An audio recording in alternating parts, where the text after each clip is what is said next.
Hi, everyone. Welcome to our QuestBridge virtual panel. My name is Christina Moreland. I'm an Assistant Director of Admission here at Princeton University. Thank you so much for joining us for our panel. And I also want to offer a very warm congratulations to all of our QuestBridge Match students who received some very exciting news from us in December. We have 4 current Princeton students who are also QuestBridge Scholars who are here tonight to talk about their experiences here at Princeton and also answer any questions that you might have about what joining Princeton this coming fall might look like for you. So before I have all of our wonderful panelists introduce themselves, I just have a couple housekeeping things that I want to go over, and then after that we'll jump into introductions and some questions that you have very wonderfully sent to us ahead of time.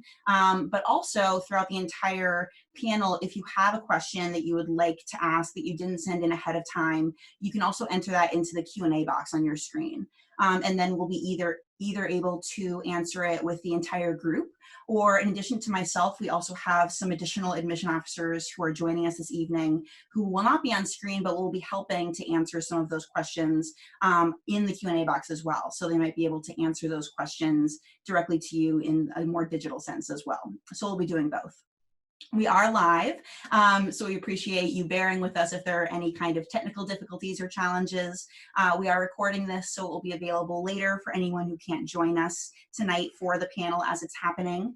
We also have captioning that is happening at the same time as well. If for any reason the captions don't quite line up with what you're seeing on the screen, again, bear with us, there might be a little bit of a delay, but if there's any kind of question and you're not sure about something that was said, feel free to ask us a question again in the Q&A box and we can do that as well.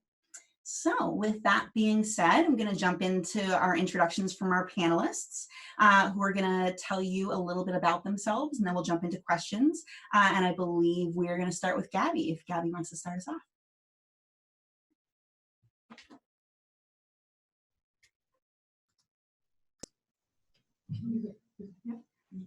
Hello everyone. It's so wonderful to have you here with us today. I'm Gabby. I'm a senior in the politics department, and I'm also doing a certificate or a minor in global health and health policy.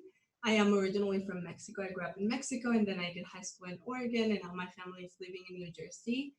So if you have any connections to those places, I would love to chat with you about that. And yeah, so excited to talk to you tonight. Hello everyone, I'm Elene. I'm a sophomore in molecular biology department. I would like to congratulate you on getting accepted to Princeton. What an achievement. I hope you're proud of yourself and enjoying the life. I am from Philadelphia, originally from Republic of Georgia, which is where I grew up and spent my middle school and elementary school years. And I will be happy to answer any questions you have. Okay. Hi everyone, my name's Reagan. I'm originally from Detroit, Michigan. I'm a sophomore and I'm majoring in Operations Research and Financial Engineering, or ORFE, with minors or certificates in Theater and Computer Science. I do a lot of theater all around campus, and I also work in the finance or business section of our daily newspaper as well. Hi everyone, my name is Gabriel. I'm a freshman here at Princeton University, majoring in Computer Science Engineering. I'm originally from Chicago, born and raised, so if you're an urbanite like me, shout out. On campus, I am a member of the Student Advisory Board for the Council of Science and Technology, so as you can see, I'm very STEM-oriented. And obviously, we're all QuestBridge students here, but I'm also a member of the Princeton Autonomous Vehicle Engineering Group. Great, thank you everyone. So we're gonna jump right in with questions, and just to start off with, let's talk a little bit about academics at Princeton and the adjustment into taking classes at Princeton. So the first question for whoever would like to start is just, can you tell us a little bit about what that adjustment was like going from your high school classes to classes at Princeton? Was it very challenging? Where did you find support? Just talk a little bit about that initial adjustment for whoever would like to start with that. I can start us off, especially because I play a role on campus, kind of helping students adjust, particularly freshmen going from high school into into college. And so I would say that the transition, there's definitely a transition. The classes are different, the rhythm is different, but Princeton does a really good job of offering support.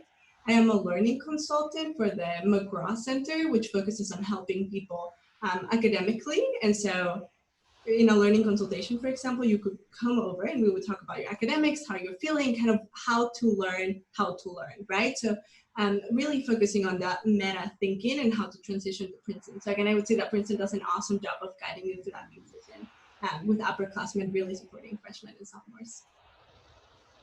And I could go off of what Gabby was saying. So as a freshman, I found Princeton very supportive in making the transition from high school. Obviously, as a senior, I was very academically driven, so I was taking the full load of AP exams. Perhaps you're also taking IB exams. So at Princeton, you could definitely expect there to be a lot of work, but there's also a lot of time that in between classes for you to essentially schedule out and figure out what you're going to do, because in addition to the course load, you also have a lot of clubs and activities that you have going on. So you just want to make sure that you're balanced both in the academic and the extracurriculars. But having said that, Princeton was definitely a great transition. I No, go would ahead. add to that I, as a freshman, when I came in, I was really scared of writing seminar because I did not have strong writing background, but I found a lot of support in writing center that Princeton has, where you get to have undergraduate tutors here, give you advice about your thesis and other parts of your essays, which was really helpful. I would make appointments before every major essay deadline that I had, and they would really help me create an essay that I was eventually proud of and really helped me get through the class successfully. So yes, the Princeton classes are challenging, but there are also many support systems set up to make sure that you get through them successfully.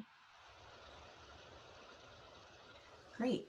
And can someone talk a little bit about your major at Princeton, declaring your major? Are you able to change your mind from what you told us when you applied to when you actually arrive on campus and start taking classes?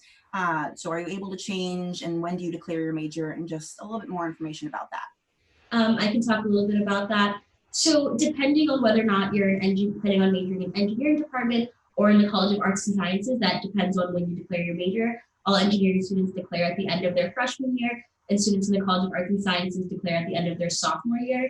That does not mean that whatever major you declare is the major that you have to stick with. If you want to change your major at any point throughout your Princeton career, you can, and that does happen quite often. I have a friend who started out as a computer science major, and now he's an econ major. So you can switch departments not only within the school that you are in, but also across from the College of Engineering and the College of Arts and Sciences as well.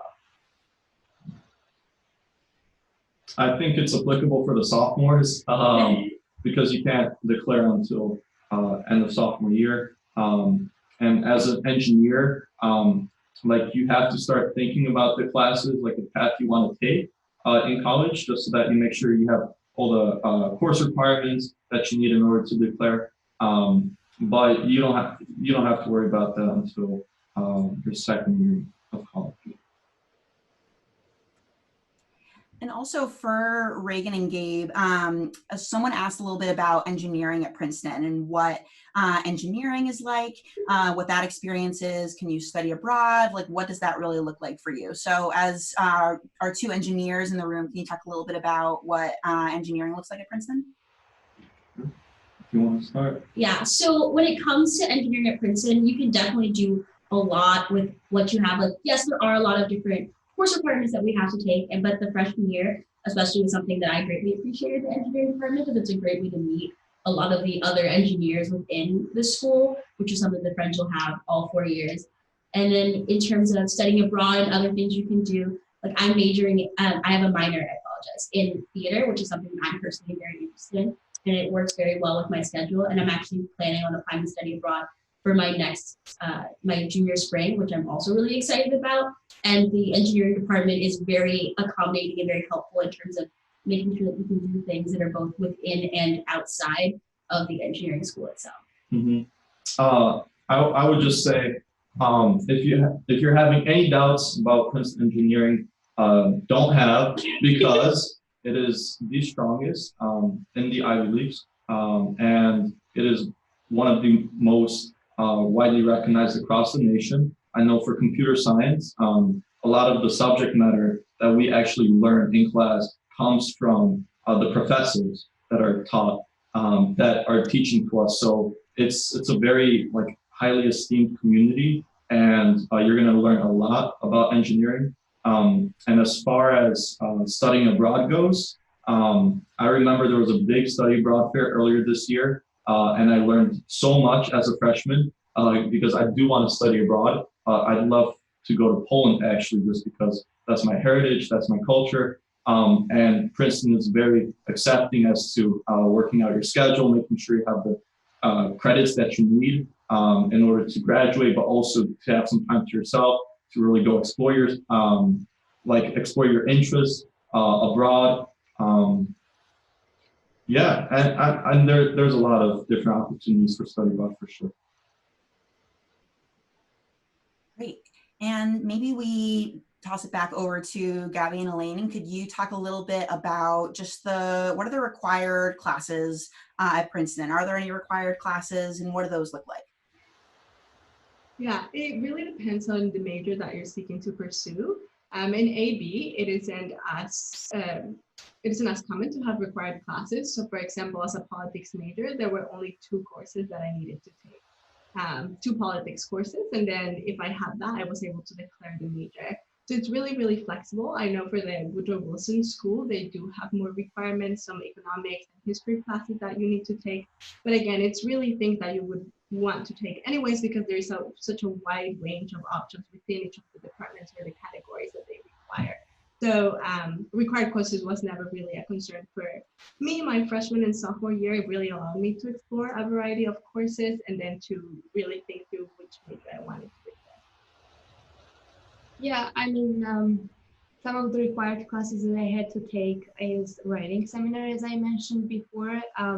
Every freshman is required to take it because it is absolutely going to play a role in, doesn't matter what, in your thesis and also in any paper you write, whether it's going to be in humanities department or more in science department, because you're going to have thesis everywhere and you're going to need evidence to back it up. So it's very useful class.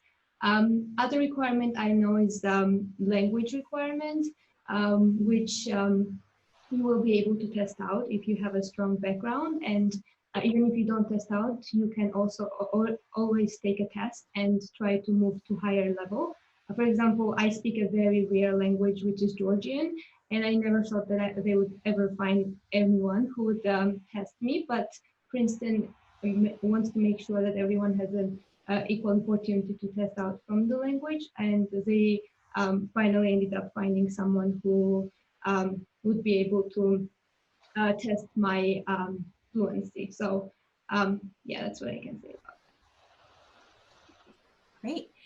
One other academic question that I wanted to bring up, because someone asked about, is finals week really that stressful? And so I thought that was a very timely question for our students.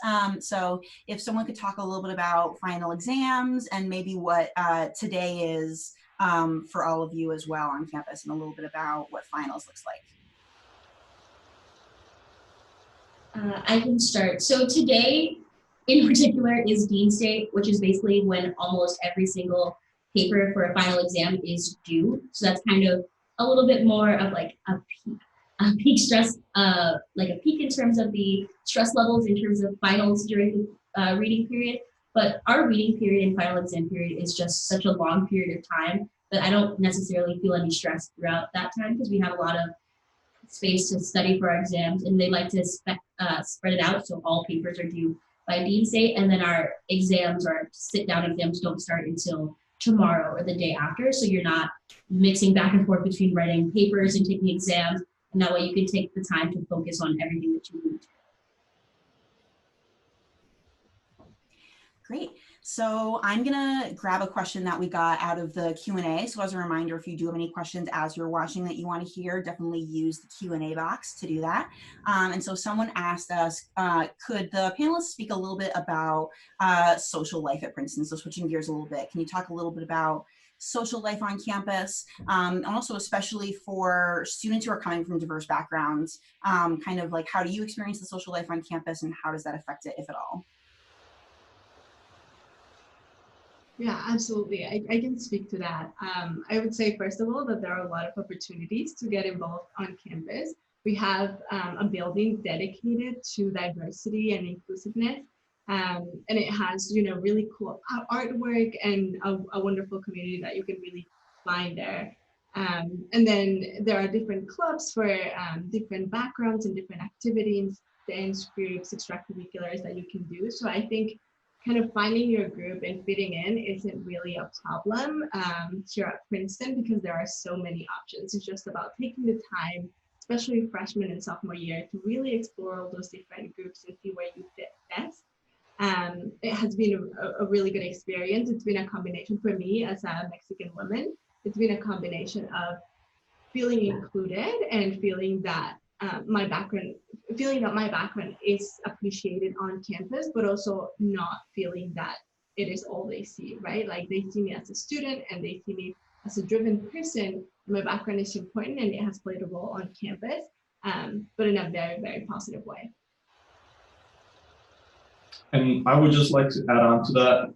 As far as fitting in, Princeton is the only school that I know of that has a freshman year, like a 7-week program called FSI, which is the Freshman Scholars Institute. That's what I was part of this past summer. And that actually helped me get acclimated to the school, to campus, as well as start taking coursework during the summer to make sure I had a super easy transition into freshman year. And I'm actually, thanks to that program, I'm actually ahead of the curve as far as how many course credits you could get, because you do get awarded a couple credits. And as first generation low income students, a lot of you are eligible for that, sure. And I would just add to that Princeton also has Freshman Scholars Institute to you, which is what I did.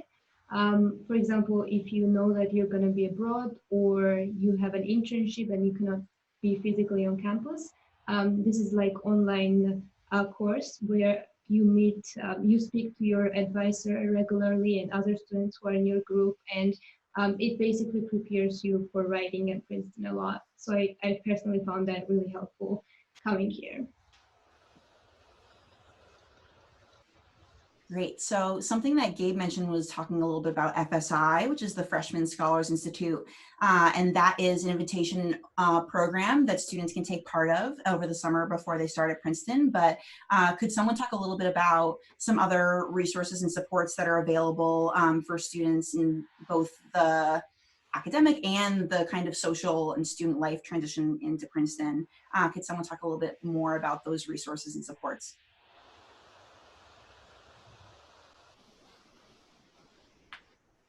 So there are a couple of programs that are available on campus. One of them is SIFT. I cannot remember what it stands for at this specific time, but it does offer support, kind of like FSI is for first generation low income students. And they have a staff there that can help you with any adjustment, even finding summer coursework that you need, and like housing for staying on campus over the summer if you want to take any classes. But we also have a lot of like affiliate organizations all across campus. I personally am part of the National Society of Black Engineers and the Society of Women Engineers, and those are support systems and groups of people that we have something in common with. That is just another way to help you acclimate to the university. But I think another really good way to make sure that everyone feels comfortable on campus is a lot of the extracurriculars that you can join, because when you join a club, everyone in the club also wants to be a part of it. So the people there you already have a common interest with, and you can make a lot of great friends there and help. And those people, even if they have like different majors or anything, they can help you with a lot of the different things that you may encounter over the 4 years you're at the university as well. And most importantly, we have Quest Scholars Network. You guys are all Questies, so make sure that you check us out if you decide to come to Princeton, which you should. We hold monthly events in order to create a sense of community among Quest Scholars, and it's a space for you to come and hang out with people who may have faced similar challenges because of the background they're coming from. So in terms of support systems, I think there are a lot. Yeah, and I would just like to add, when you come, it's not like you're going to be alone your first couple of weeks. There are very set structural systems that are in place for you to have a social life, even the very first day that you're coming to Princeton. So there are what are called Z groups. And so you and the people in your hallway are put together in a group, and you have a residential college advisor who's kind of in charge of overseeing your transition, making sure that you are doing well socially, doing well academically your first year. They have weekly study breaks, go to different events together. There's actually a joke at Princeton that the first couple of months, you're always spending time with your Z group, which is actually a really wonderful thing because you get to know people right away and you have a social environment right away. Actually, my 3 best friends who I am roommates with now were all in my Z group. So again, don't be concerned about kind of that transitional period because Princeton really makes sure that structurally you have a social life the moment you come in. Great. So someone asked in our Q&A a little bit about eating clubs. What are the eating clubs? How does that work? Can we start with Gabby? I know you're a senior. Can you talk a little bit about what the eating clubs are and kind of what that looks like on campus? Yeah, absolutely. So when you are a sophomore, the second semester of your sophomore year, you are able to join an eating club if you wish to. And so eating clubs are different communities on campus. They're all concentrated on a particular street. And they have kind of their own community, their own vibe. You eat there, the parties on the weekends happen there. You go to formals and different events in your particular eating club. And so it's kind of another source for a social life at Princeton. I want to say that it's a good option that people have if they vibe with a particular community, if a lot of their friends are in that particular eating club, but it's also not necessary. And so in terms of eating options, for example, you can choose to remain in the dining hall plan that Princeton offers. You can be independent and try to get a room with your own kitchen. More like an apartment than a dorm. And so really it's kind of another way of making friends, another way of finding a different community. I don't remember the number of eating clubs that there are, I think 9 or 10. And some of them are sign-in, which means that you can just opt into the club, be in the club. Others are bigger clubs, which means that you have to go through a selection process of a week or so of going to events, talking to people, and then they decide who to take or not. But again, there are the bigger clubs, there are the sign-in clubs, which you can just opt into, and then there are a lot of other different options. And I would like to add that these eating clubs also offer a lot of events open to the entire Princeton community. I know earlier in this year when it was warmer out, we would hold festivals. There'd be a lot of free food, and then we'd also have singers come and actually perform, which was really cool as a freshman to actually see that and be able to bond with my fellow freshmen as well as other classmates during those events. Great. And so Gabby talked a little bit about kind of the full picture of what the dining options are for students in their junior and senior year when eating clubs become an option and they have these other options as well. Elena, could you talk a little bit about what the meal plan and dining options look like for those first 2 years before eating clubs become an option? Sure. So since I'm a low-income student and I come from the type of background, I have a full financial aid, which means that I have unlimited meal plan. I can go to dining hall anytime, any number of times while it's open for breakfast, lunch, or dinner. And we also have late meals. Late meals start for lunch. They start from 2 to 3:45 p.m. And for dinner, late dinner, they start from 8:30 to 10 p.m. And they're absolutely lifesavers because sometimes you cannot make it to the regular dining hall hours. And sometimes you just want to eat late because you're up studying for exams or whatever. So they're absolutely helpful, and I'm just so glad to have access to this type of meal options. Great. And another question that had kind of come in with the eating clubs was also someone asked about Greek life on campus. And should someone kind of tackle that question and talk a little bit about, do we have Greek life on campus? Do we have fraternity sorority houses? What does that look like? So we don't have Greek life necessarily on campus, but there are a couple of fraternities and sororities that have Princeton chapters that are in the Princeton area. They are not a significant factor in social life on campus. There are students who choose to join them, and you can choose to join any part of Greek life in the fall of your sophomore year, and that's when it kind of starts. But because a lot of people already have made their friends and have a lot of people that they already know, when you join a sorority or fraternity, you tend to join the ones that your friends are also in, and that also happens the same as eating clubs. I think that eating clubs sort of function as a replacement for Greek life on campus, even though we still do have it as well. Another question that came in through our Q&A is, what is orientation like? So what is involved in orientation? What is a part of that? Can someone answer that question as well? Sure. So as a freshman, I went through orientation, and it was, so the first couple weeks leading to classes, this was still in September, there were a few activities that you were selected to go on. And so the option I went on was called community action. There's also outdoor action, as well as, I think it's called discussion. Dialogue and difference in action. Yeah. But I went on the OA trip, which is the outdoor action. And what we actually did for that was really cool. We went on hiking through the woods, as well as bonding. And while we were there, we also did several projects, several icebreakers and bonding. And this was within our orientation group. So it's slightly different from your Z group, which is within your residential college. But because of this awesome experience, I keep in touch with a lot of my OA team members, and I usually go to lunch or dinner with them at the dining halls here at Princeton.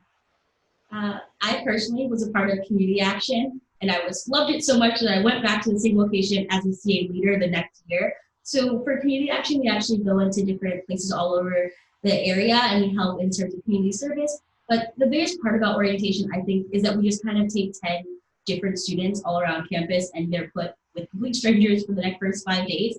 And we spend those 5 days of orientation off campus. So you get to know these people and have an experience with them for those 5 days. You spend the night with them, and these are people that you probably wouldn't have met otherwise. And you get to know these people that are outside of your Z group and give you just a couple more friendly faces across campus. But we also spend the time with students who are older. Like I said, as a sophomore, I was a community action leader. So we have sophomore juniors and seniors leading these orientation groups for that week. And we have a lot of connections, and you can talk to your CA or OA leaders throughout the school year, and they're always available as resources. But I know that I personally love community action, and 2 of my best friends were on my CA trip. So I still keep in touch with a lot of those people as well. Great. Let's also talk a little bit about first year housing, and maybe I'll toss this over to Elena first to answer. Can you tell us a little bit about what first year housing is like? How are roommates assigned? Is it random? How do you get your first year roommates? Sure. I think as far as I remember, there's in the beginning, before you come to Princeton, there is a form sent out where you can choose what kind of housing you would prefer. Would you want it to be single, double, and so on. They cannot guarantee that you will get what you want, but they want to take your preferences into consideration. I will also add that if you have any health problems that will make it, that will require you to have some accommodations, they're also very willing to do that for you. I know I personally chose single because that's what I thought would be the best for me, since I like studying in my room. I got a single, and when I drew this last year, I again got a single. You get to choose the people you want to draw with and the people you would want to room with. but you're not guaranteed that you will get the housing that, like the type of housing that you want. Yeah, and I think just to clarify, so you don't get to choose who you room with your first year, but then your second year you do get to choose that. And I would say that Princeton does a really good job of kind of finding, if you do end up getting a roommate, finding someone that they think you would be compatible with. So for example, the first day that I show up to my room, it turns out that my roommate and I have a lot of similar interests. We both run track and field, or we did in high school. We both love milk. We both like, like a lot of random things that even though Princeton couldn't have known that, it seems like there was a lot of thought in the way that they put us together. Great. So someone asked to hear a little bit more about Workstudy. So it's going to be a great transition to talk about kind of working on campus, but also some financial aid questions that we got ahead of time as well. But just to start off with, could someone talk a little bit about what getting a Workstudy job looks like, and how is it to balance having a job on campus with your classes, your other activities? How do you kind of work that balance? So when you have, if a part of your financial aid package is work study, one of the first things Princeton does is they do give you a work study job to start off with. So even if you can't find one originally, there is always an opportunity to have a job as part of your work study. But we also have a job list board where you can figure out all the jobs that are available on campus, where you can work if you want to look to apply for jobs. Some jobs are federal work study only, which does help as well. But you can have there's hundreds of jobs posted on that list board that are there almost every single day. I personally work in the admissions office. I love this job. But we work, the hours are super flexible. They want to make sure that you have the time to do all of your extracurricular activities, go to class, and they will help manage to make sure that you are balancing it so you're not completely overwhelmed. A lot of the times the people who you are working with and are scheduled to work with understand that we are doing other things besides working. So they will definitely help you in terms of scheduling. But you can also find, I think I just love the people I work with, and I also am really appreciative of just being able to manage everything as well. Yeah, I personally have a library job, which I would say is one of the best jobs on campus, because you get to just sit at the entrance and do work, and then you get paid for it. And there are a lot of those kind of jobs on campus because it is a university. So there are a lot of opportunities to work in so many different libraries. And Princeton does a really good job of putting a lot of people to work in the same place. So even your workspace, if you want it to be, can be a social space. And if not, you are still, again, seeing familiar faces on campus. So it's a really nice way to kind of balance your work, because you are balance your work and your academics, right? Because you're working and then you're studying at the same time. I'm also, as I mentioned before, a learning consultant for the McGraw Learning Center. And that is more intense, one might say, in the sense that I do have to be, doing my job and not studying while I'm doing that. But it's such a rewarding experience. And I think having a job during your Princeton career really helps you to start practicing those real life skills before even graduating. Great. So on this, I kind of want to tackle some of the financial aid based questions that we've been getting from students from our QuestBridge matches as well. So I'm going to give our panelists a little bit of a break while I tackle some of the financial aid questions, but we'll get right back to them very quickly.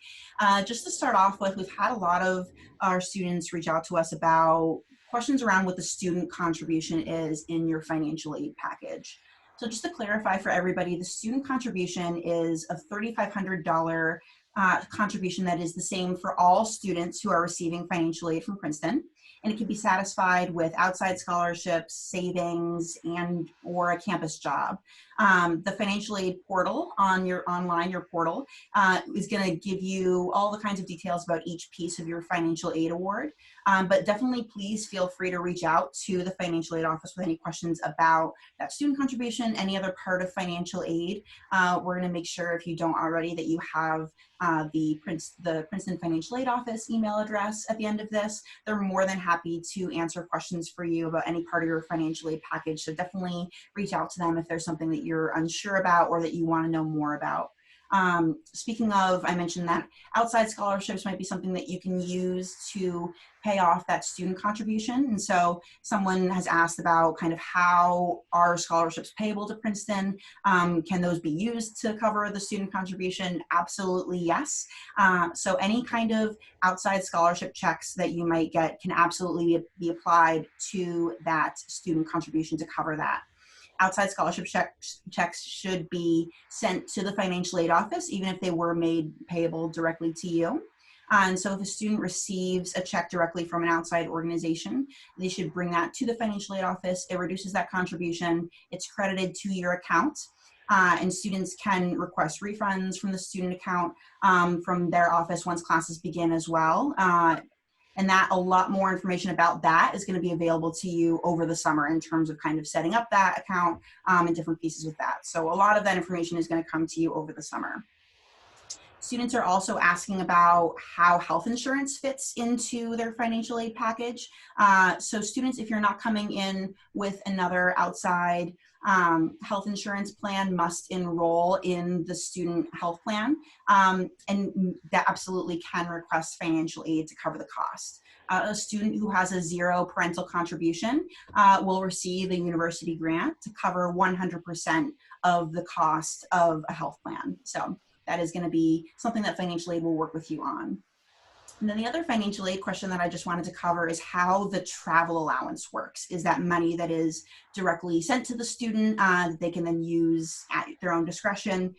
The travel allowance is an estimate of 2 round-trip tickets between Princeton and the student's home.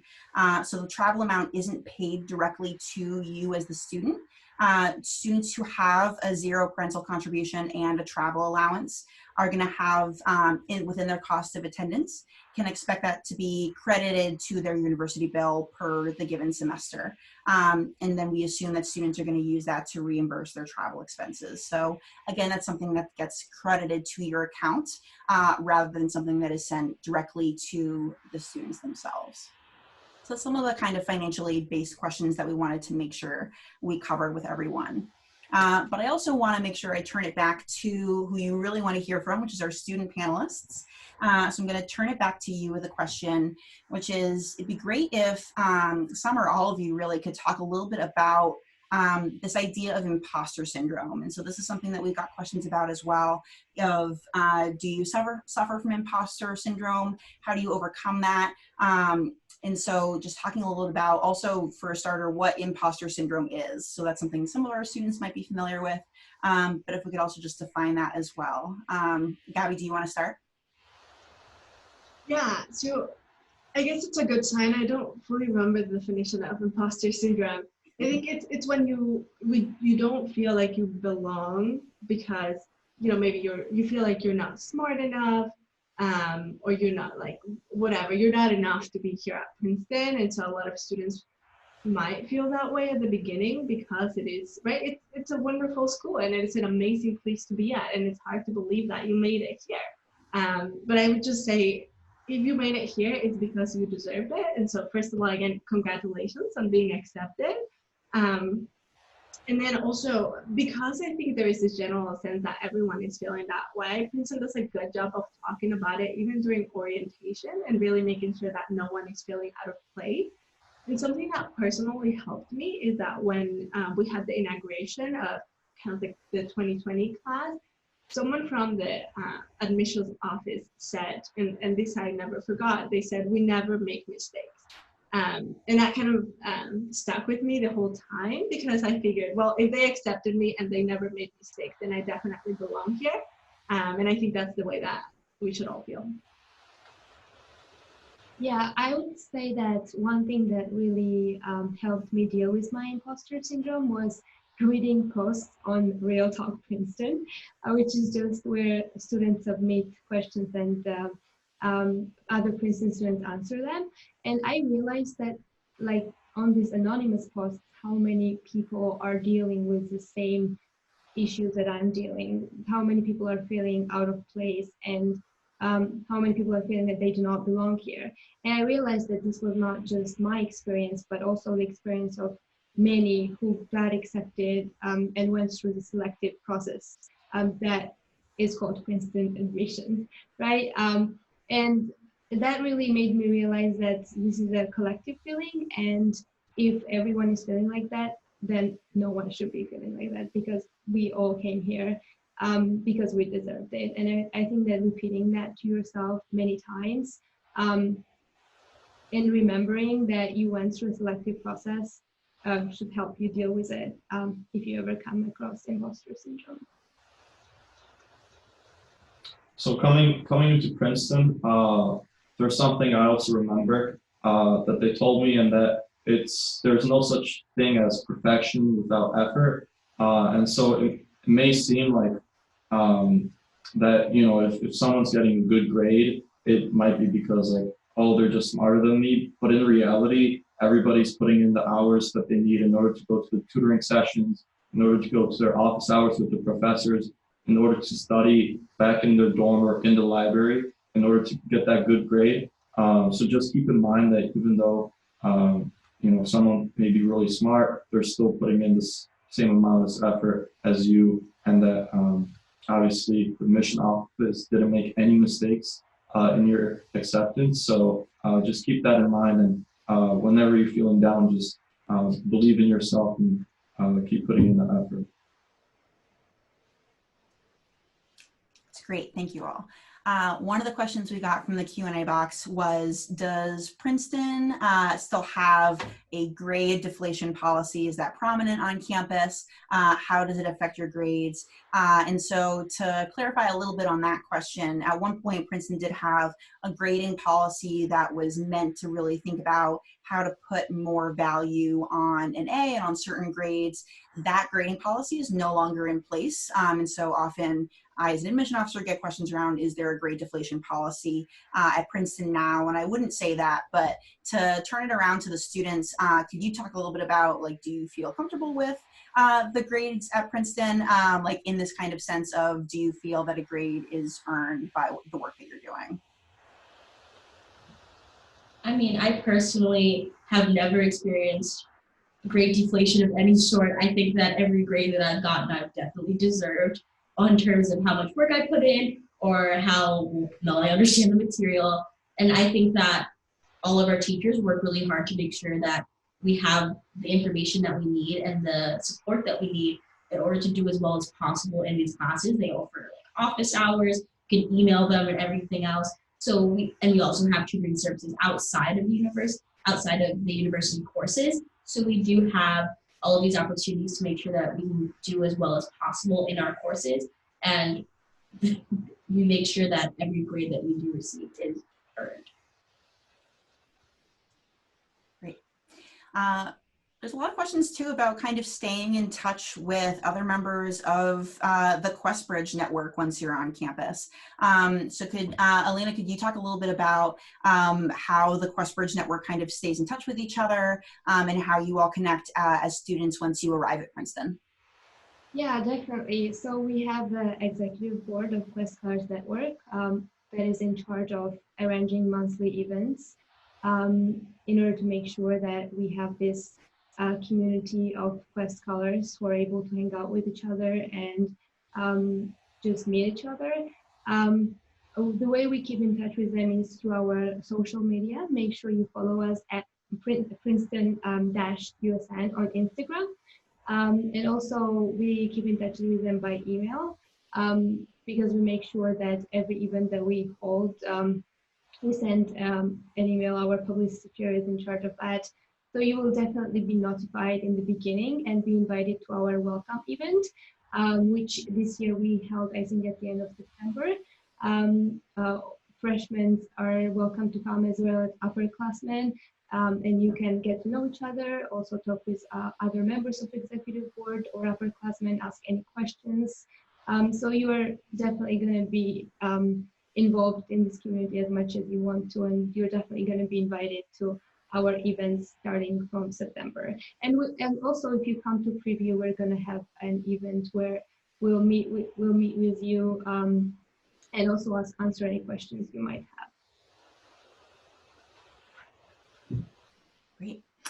So, and this is something that really any or all of you can jump in on. Can you talk a little bit about what is one thing about Princeton, one aspect about Princeton that you wish you could change, and why. So just something that you wish you could change about Princeton and why that is.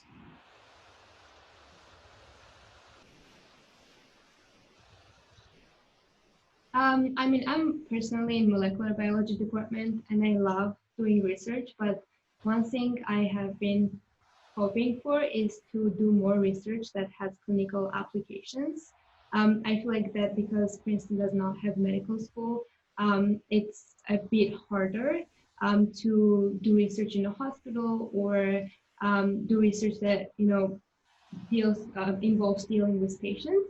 But some of the ways I have been kind of getting around that is by doing internships in hospitals and doing clinical research in that way while engaging in basic research here on campus. And I think that engaging in basic research has actually equipped me with all the skills that I will need to be successful in a hospital setting as well. So I think that sometimes we take the fact that Princeton doesn't have medical school or law school as kind of downside, but at the same time, though I think that it allows Princeton to concentrate more effort on undergraduate education, which is very special, special feature of Princeton related to other IBs. So definitely think about it and take advantage of all the resources that you're going to be provided with, because here, like, resources are just absolutely overwhelming, and internships are absolutely overwhelming in terms of how many they are, how diverse, and type of experience you'll be able to get through them. But yeah, even though I kind of would change it, at the same time though, not having med school or law school allows Princeton to put that resources and money and everything else into undergraduate education.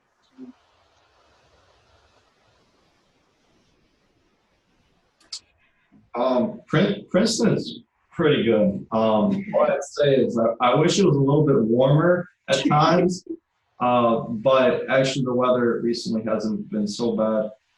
I heard the snowstorms could get kind of rough here. But then again, there are a lot of resources. We already mentioned SIFTI, which is the program, and actually there was a clothing drive earlier in the year, as well as a drive to the shop, to the where was it? It was the I believe the thrift shop where you could purchase some new clothing if in order to keep warm, because there are some students coming from warmer climates and maybe it's their first time seeing the snow, so they're very considerate there. I'm gonna toss this next question over to Reagan. Can you talk a little bit about, and other people can jump in too if they have an answer afterward. Can you talk a little bit about what your favorite on-campus event has been so far during your time here? Oh my God. I think that one of the events that I personally really liked was the 24-hour dodgeball tournament that happens every single year. It's absolutely insane. They basically you can take any group of people that you want, you make a team, and they kind of just a dodgeball tournament that lasts over 24 hours. I think it's just like a really fun way for people to just get together and have like a lot of fun in a time. It's like, I remember it's during the second semester, like during a time that's pretty stressful. So it's like a really nice, relaxing period where you can just like throw a bunch of dodgeballs at other people for some like a nice welcome relief. I think it's a lot of fun, but you don't also have to participate. It's also just really fun to watch as well. And I think that was a really like campus-wide kind of bonding activity that I definitely did not anticipate having when I first got on campus, and just really, really appreciate it. Awesome.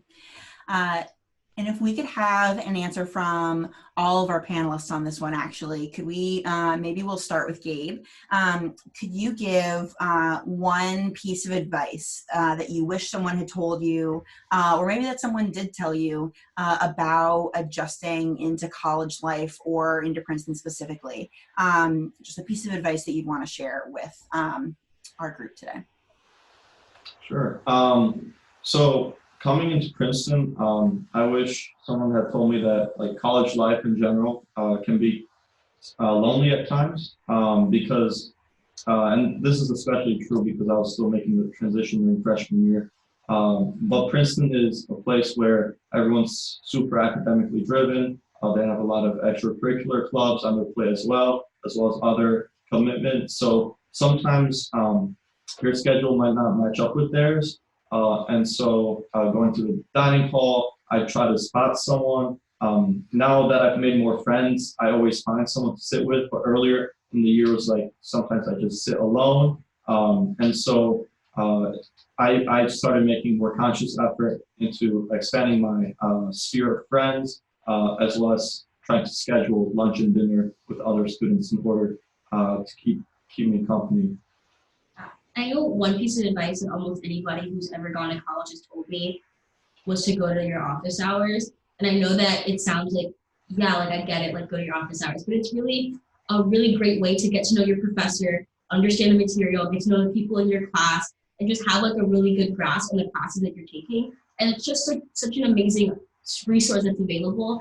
And I know that a lot of students who come into Princeton are high achieving students to begin with, so we're not always necessarily used to asking for help when we need it. And that's something that I think that all students should learn to get a little bit better at, to make sure that because if you need help, you should ask for it instead of trying to do it by yourself, because sometimes you just can't. And I think that office hours and liberal tutoring sessions and all these other opportunities are great resources, but you need to use them so you can take full advantage of them. Yeah, I would say make Princeton your home right away. And I know that's a really bold, big statement, but I think there are like a lot of different ways to do that. And one of the ways that I found particularly important was, so you are placed in a residential college, right, where you where a dining hall is there, and then your dorms are there, and it's just a community of people. And so first of all, getting to know the people in your residential college, but also getting to know the dining staff. I know for me, it was really important to get to know the dining staff, because these are the people who I'm seeing every day, who are preparing food for me. And it was really special for me to go to a dining hall and have Joe say, "Hey, Gabby, how are you doing? How's your day? How are things going?" You know, and I think it really helped to build a community. And I would say the same thing about different administrators, just people on campus. You know, I think, yes, Princeton is a school, but it's different from high school. In high school, you go and then you go back home. Princeton will be home now when you choose to come, because you will. And so again, just try to make it a home right away. And I think that can also help socially as well. For me, I would say that I wish someone had told me not to take so many introductory classes, because I really wanted to explore different majors, and so I decided to go with the introductory classes in like different departments. And I feel like they were a bit boring, because if you take classes that are more focused in terms of topic, or whatever it is that they're dealing with, I feel like you get a better exposure of the department, and rather than if you just take an introductory class. So I wish that I had taken more kind of higher level classes in each department. I feel like that would be a better way for me to explore different majors and just make most of Princeton, really. Perfect. Thank you all so much for those answers. Those were excellent pieces of advice. And I also just want to say thank you to all of our panelists for their wonderful answers to our questions. It was so helpful to have those answers from our current students and to really have that piece of information come from current students on campus who are also QuestBridge Scholars. So we really do appreciate that so much. We're reaching the end of our panel. I know there may be questions that you really wanted to have answered. I'm in just a moment going to give you access to our wonderful panelists' email addresses, as well as some contact info for our financial aid office and our office. If you do have any other questions that didn't get answered that you really want to make sure you can get an answer to, we want to make sure that that happens too. Before I do that, I want to give one last quick reminder to everybody from our QuestBridge matches to please access your admit letter in your applicant portal as soon as possible. So this really has some fantastic information for you within your admit letter in the applicant portal. And also just generally, the applicant portal is where you are going to be able to say, yes, that you're coming to Princeton. You're going to have all these pieces of information that are going to be very useful for you in terms of financial aid, and also coming to Princeton Preview, for example. One question that we got that we didn't answer with the whole group, but I can answer now, is about traveling to Princeton for Princeton Preview and any kind of travel assistance for that.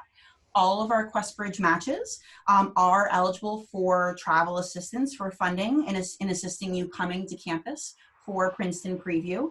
And you'll receive more information about that in the months to come as we get closer to April. But that information is in your admit letter. It's all in your applicant portal. So definitely go in there to access that and to really have all of that information and to see that right in your online portal. So definitely do that. With that being said, I'm gonna